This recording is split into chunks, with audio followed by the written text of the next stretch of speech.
de alegría, la de un niño que creció con carencias, que perdió a su padre muy joven y que encontró en el fútbol una salida. La de un hombre que llegó a la cima del deporte, que lo ganó casi todo y que también se derrumbó. Este video no es solo sobre sus jugadas o sus títulos, es sobre la persona detrás del futbolista, sobre cómo creció, cómo triunfó y cómo tuvo que levantarse cuando todo se vino abajo. Bienvenidos a la historia de Ronaldinho, como nunca antes la habías visto. Ronaldo de Assis Moreira nació en Porto Alegre, al sur de Brasil. Creció en un barrio sencillo. Su padre, João, fue el que le enseñó a Ronaldinho a amar el balón. Le mostraba cómo dominarlo y sobre todo cómo entenderlo. No tenían dinero para comprarle botines, aunque João nunca quiso que su hijo se diera cuenta. Le decía que jugar descalzo era mejor, que así sentiría mejor la pelota. Y Ronaldinho lo creyó. Aprendió a tratar el balón con una suavidad única, como si fuera una extensión de su propio cuerpo. Su hermano mayor, Assis, también era futbolista. Firmó un contrato profesional, cumpliendo así el sueño que todos tenían en casa. Gracias a eso, pudieron mudarse a una casa más grande, con piscina. Era la recompensa a tantos años de esfuerzo, pero la vida tenía guardado un golpe muy duro. Un día, Assis regresaba del entrenamiento para celebrar su cumpleaños 18, y al llegar a casa, encontró el cuerpo de su padre sin vida en la piscina. El padre de Ronaldinho había sufrido un infarto y cayó en la piscina, y aunque intentaron ayudarlo, murió en el acto. Ronaldinho regresaba de jugar fútbol, y al llegar a casa, se encontró con mucha gente. Él pensaba que era por la fiesta de su hermano, pero cuando llegó a la cocina, encontró a su madre llorando. Ahí le contaría lo que pasó. Ese suceso marcó para siempre a Ronaldinho. Ronaldinho tenía apenas 8 años, sin embargo, en lugar de rendirse, se aferró al fútbol. Encontró en la pelota una manera de estar cerca de su padre. La familia se sostuvo como pudo, con la madre trabajando sin descanso y el hermano mayor, Assis, tratando de mantener vivo el sueño que su papá les había inculcado. Durante un tiempo, Assis fue la gran promesa. Jugaba en Europa y mandaba dinero a casa. Pero una serie de lesiones empezó a arruinarlo todo. Su carrera poco a poco se apagó, obligándolo a retirarse. Y fue entonces cuando las miradas se dirigieron al más chico de la familia. Era el turno de Ronaldinho. Assis volvió a Brasil para guiar a su hermano. Se convirtió en su representante y mentor. Él sabía lo que el fútbol podía dar y también lo que podía quitar. Antes de llegar al fútbol profesional, Ronaldinho brilló en el fútbol sala. Ahí, en canchas pequeñas, tuvo que aprender a pensar antes que los demás y a moverse con el balón pegado al pie. Fue ahí donde pulió su talento. A los 13 años entró a las categorías juveniles del gremio. Desde el primer entrenamiento, los técnicos sabían que era distinto. Tenía una forma de moverse que nadie le había enseñado. Es por eso que con 17 años fue llamado para jugar el Mundial Sub-17 con Brasil, torneo en el cual Ronaldinho brilló y salió campeón. El 4 de marzo de 1998, debutó con el gremio en un partido de la Copa Libertadores contra el Vasco da Gama. Y aunque era apenas un chico, jugó con una naturalidad que sorprendió a todos.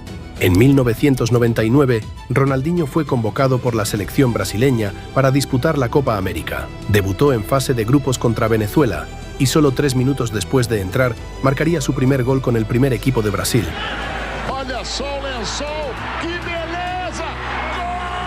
Brasil llegó hasta la final, ganándole 3-0 a Uruguay, convirtiéndose así en campeones de América. En ese mismo año, en el Campeonato Gaúcho, fue la figura del torneo y le anotó 2 goles en la final al Internacional, un gol en el segundo partido y el segundo gol en el tercer partido.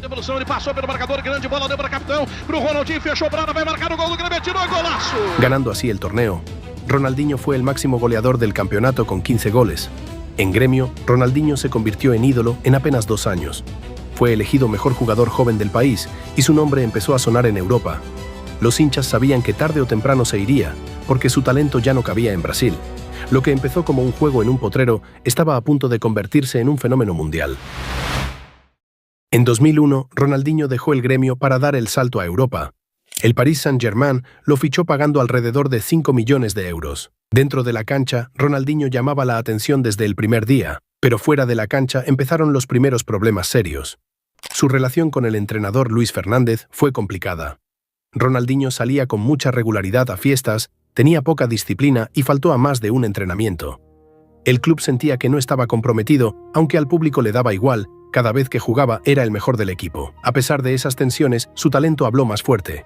Ronaldinho sabía que su etapa en el PSG no estaba siendo perfecta, pero también entendía que había una oportunidad que no podía dejar pasar. Brasil lo llamó para jugar su primer mundial. Era el momento que había imaginado desde niño. el sueño que veía en la televisión junto a su padre y su hermano, y así comenzó su camino en Corea y Japón 2002. En fase de grupos, Brasil debutó contra Turquía y ganó 2-1. Ronaldinho participó en la creación de juego. En el segundo partido, Brasil goleó 4-0 a China. Ronaldinho tuvo más protagonismo y marcó un gol de penal en el minuto 45. Contra Costa Rica, Brasil ganó 5-2. Ronaldinho volvió a mostrar movilidad y participación ofensiva, pero sin ser la estrella principal del equipo. Brasil clasificó sin dificultades. En octavos de final, Ronaldinho fue titular. Ronaldinho tuvo influencia en la generación de juego. Brasil se impuso con goles de Rivaldo y Ronaldo, pasando así a cuartos de final. En cuartos de final, Ronaldinho fue titular. Inglaterra se puso arriba con un gol de Owen, pero Ronaldinho empezó a tomar responsabilidades. En el empate, hizo una jugada individual y dio una asistencia a Rivaldo. Rivaldo definió y puso el 1-1. En el minuto 49, Brasil tuvo un tiro libre muy lejos del arco, casi pegado a la banda. Ronaldinho decidió patear directo a portería, anotando así un golazo. Brasil pasó a ganar 2-1. Minutos más tarde, Ronaldinho fue expulsado, pero ya había cambiado el partido. Brasil resistió y avanzó a semifinales. En semifinales, Ronaldinho no jugó por suspensión. Ronaldo marcó el único gol del partido. En la final contra Alemania, Ronaldinho regresó al once titular, cumplió tácticamente y mantuvo al equipo conectado. La figura del encuentro fue Ronaldo, que marcó los 2 goles. Brasil se coronaba campeón. Ronaldinho terminó el torneo como campeón del mundo, titular en varios partidos y protagonista de uno de los goles más recordados del Mundial. Ronaldinho volvió a París con la medalla de campeón, pero el PSG no cambió. El equipo seguía sin rumbo y su relación con la directiva estaba rota. Él quería un proyecto más ambicioso y el club no podía dárselo. Ese desgaste hizo inevitable su salida. En ese punto apareció el Manchester United. Querían reemplazar a Beckham y lo tenían casi cerrado. Ronaldinho estaba a un paso de firmar, pero entonces intervino Sandro Rosell. El Barcelona lo necesitaba. Ronaldinho terminó fichando por el Fútbol Club Barcelona. Cuando llegó, comprendió por qué lo habían buscado con tanta urgencia. El club se encontraba en crisis futbolística, no ganaban títulos y ni siquiera habían clasificado a Champions la última temporada. La crisis era evidente y el Madrid estaba muy por encima en todo. Pero ese caos le abrió una puerta. Si lograba levantar al Barça, se convertiría en un ícono. Esa idea fue suficiente. Por eso dijo que sí, porque sabía que ahí podía dejar una marca que no desaparecería. En la temporada mucho más estable. En Champions avanzaron hasta octavos y quedaron eliminados ante el Chelsea. Aún así, Ronaldinho dejó uno de los goles más recordados con aquel remate sin carrera en Stamford Bridge. En la liga fueron constantes desde el inicio. Al final, el equipo terminó como campeón de España, algo que no lograban desde 1999. Ronaldinho cerró la temporada con 13 goles en Liga, futbolista del mundo. La temporada 2005-2006 empezó con el Barcelona ya consolidado. El equipo jugaba con confianza y Ronaldinho fue la señal más clara. En Liga, el Barcelona se mantuvo firme. El equipo terminó coronándose otra vez como campeón de España. En la Champions League, el Barcelona se midió al Chelsea en octavos de final, ganaron 2-1 en Londres y en la vuelta, Ronaldinho empató el partido. El 1-1 clasificó al Barça con un global de 3-2. En cuartos tocó el Benfica. El 0-0 en Portugal dejó todo abierto y en la vuelta, Ronaldinho abrió el marcador. El equipo ganó 2-0 y avanzó sin sufrir. Las semifinales contra el Milan fueron todavía más tensas. El Barcelona ganó 1-0 en San Siro y en la vuelta supo resistir. El 0-0 en el Camp Nou los llevó a la final. En París esperaban el Arsenal. Aunque Ronaldinho no marcó, participó en varias jugadas clave y el Barcelona terminó ganando 2-1, levantando su segunda Champions de la historia. Aquel curso terminó con Ronaldinho convertido en el rey del fútbol mundial. Fue su temporada perfecta, el punto más alto de su carrera. El Mundial de Alemania llegó en el momento en que Ronaldinho era el mejor futbolista del planeta. Para muchos, ese torneo debía ser la coronación definitiva de su carrera, pero Brasil nunca encontró su ritmo, y en cuartos de final, Francia los eliminó 1-0. Para Ronaldinho, fue el primer golpe fuerte después de años en la cima.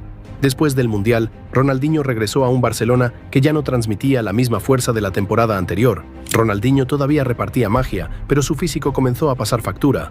Las lesiones aparecieron, su velocidad bajó, y alrededor del equipo empezaron los rumores sobre su vida nocturna y su falta de disciplina. En la Champions, el Barcelona cayó en octavos de final ante el Liverpool. En la Liga, el Barça terminó segundo, empatado a puntos con el Real Madrid, pero perdiendo el título por el enfrentamiento directo. Esa temporada marcó el inicio de una curva descendente que sería cada vez más difícil de ocultar. En 2007, Brasil disputó la Copa América de Venezuela, pero Ronaldinho no estuvo. Decidió no participar para recuperarse físicamente después de una temporada llena de molestias. Brasil terminó ganando el torneo sin él, y muchos comenzaron a preguntarse si Ronaldinho estaba perdiendo el lugar que había tenido en la selección. En la temporada 2007-2008, Ronaldinho jugó menos, sus lesiones aumentaron y su forma física empeoró. También crecieron las críticas por su vida fuera del campo, quedaron terceros en la Liga y cayeron en semifinales de Champions. Para ese punto, Guardiola ya estaba proyectado como el siguiente entrenador, y dejó claro que Ronaldinho no entraba en sus planes, era el final de una era. En el verano de 2008, Ronaldinho salió del Barcelona después de 5 años. Tenía ofertas, pero eligió al AC Milan porque creía que podía recuperar su nivel en una liga menos exigente físicamente. En su primera temporada tuvo buenos partidos pero no logró continuidad. El club terminó tercero en la Serie A y él cerró el año con algunos destellos, aunque lejos del jugador dominante que había sido. Su mejor momento en Italia llegó en la temporada 2009-2010. Con Leonardo como entrenador, jugó más y terminó con 12 goles y 14 asistencias en Liga. Fue su año más completo en el Milan, pero aún así el equipo no peleó por la Champions y quedó rezagado en Europa. En la temporada 2010-2011, Allegri no lo veía como pieza clave y Ronaldinho volvió a sus problemas de disciplina. A mitad de temporada, el club decidió dejarlo salir. Cuando se acercó el Mundial de Sudáfrica 2010, Brasil lo dejó fuera de la lista. Esa exclusión confirmó que el ciclo de Ronaldinho en la selección prácticamente había terminado. En enero de 2011, Ronaldinho regresó a Brasil para fichar por el Flamengo. La expectativa era enorme. En el Brasileirão y en campeonatos locales tuvo actuaciones muy buenas. Incluso llegó a marcar uno de los goles más recordados ante el Santos de Neymar. Sin embargo, volvieron los problemas de disciplina y falta de compromiso. Su relación con la directiva se deterioró y terminó saliendo del club en 2012 por incumplimientos salariales. Después de salir del Flamengo, la imagen de Ronaldinho estaba más desgastada que nunca. Para muchos, su carrera estaba prácticamente acabada, pero entonces apareció una oportunidad inesperada. El Atlético Mineiro, un club que buscaba reconstruirse y pelear nuevamente en Brasil, decidió apostar por él cuando nadie más se atrevía. Fue ahí donde Ronaldinho encontró un lugar donde todavía podía demostrar que su magia no estaba muerta. Y esa decisión cambiaría el final de su historia. Ronaldinho llegó al Atlético Mineiro en junio de 2012. Desde sus primeros partidos quedó claro que algo había cambiado. Volvió más enfocado, más profesional y con la necesidad real de demostrar que todavía tenía fútbol. Ese mismo año ayudó al Mineiro a terminar segundo en el Brasileirão. En la Copa Libertadores 2013, Ronaldinho fue el cerebro del equipo. El Mineiro avanzó ronda tras ronda, muchas veces sufriendo, y Ronaldinho siempre aparecía en los momentos clave, levantando al equipo cuando parecía derrotado. La final contra Olimpia fue el punto más alto. El Mineiro terminó ganando la primera Libertadores de su historia. Ronaldinho levantó el trofeo como líder indiscutido del equipo, completando una de las mejores resurrecciones de un futbolista en su última etapa. En 2014 ganaron la Recopa Sudamericana y Ronaldinho nuevamente siendo el jugador más influyente en ataque. Su paso por el Atlético Mineiro se convirtió en una despedida digna de un crack. En septiembre de 2014, Ronaldinho sorprendió al mundo fichando por los Gallos Blancos de Querétaro en México. Muchos lo tomaron como un movimiento mediático, pero terminó dejando una etapa más respetable de lo que se esperaba. Durante el Clausura 2015, Ronaldinho tuvo actuaciones muy buenas, incluyendo un doblete contra el América en el Estadio Azteca, que se volvió viral. Ese torneo, Querétaro llegó a la primera final de Liga en su historia, y aunque la perdieron ante Santos Laguna, Ronaldinho formó parte de la mejor campaña del club en años. A mediados de 2015, dejó México, sabiendo que ya estaba en la recta final de su carrera profesional. Tras salir de Querétaro, Ronaldinho volvió a Brasil para unirse a Fluminense. Llegó con mucha expectativa porque el club esperaba que pudiera aportar experiencia y algo de la calidad que todavía tenía. Los primeros días fueron de mucha atención mediática, pero dentro del campo no logró adaptarse. Su nivel ya no era el de antes, le costaba físicamente, no influyó en los partidos y tampoco encontró un rol claro en el equipo. Además, surgieron comentarios sobre falta de compromiso y diferencias con lo que el club esperaba de él, lo que terminó desgastando la relación. Después de pocas semanas, ambas partes decidieron terminar el contrato. Ronaldinho dijo que escucharía nuevas ofertas para seguir jugando, pero esas ofertas nunca llegaron. Así, sin anuncio formal y sin un partido de despedida, Ronaldinho se retiraba del fútbol. Ronaldinho tuvo una carrera con picos muy altos y finales desordenados, pero si uno mira su carrera con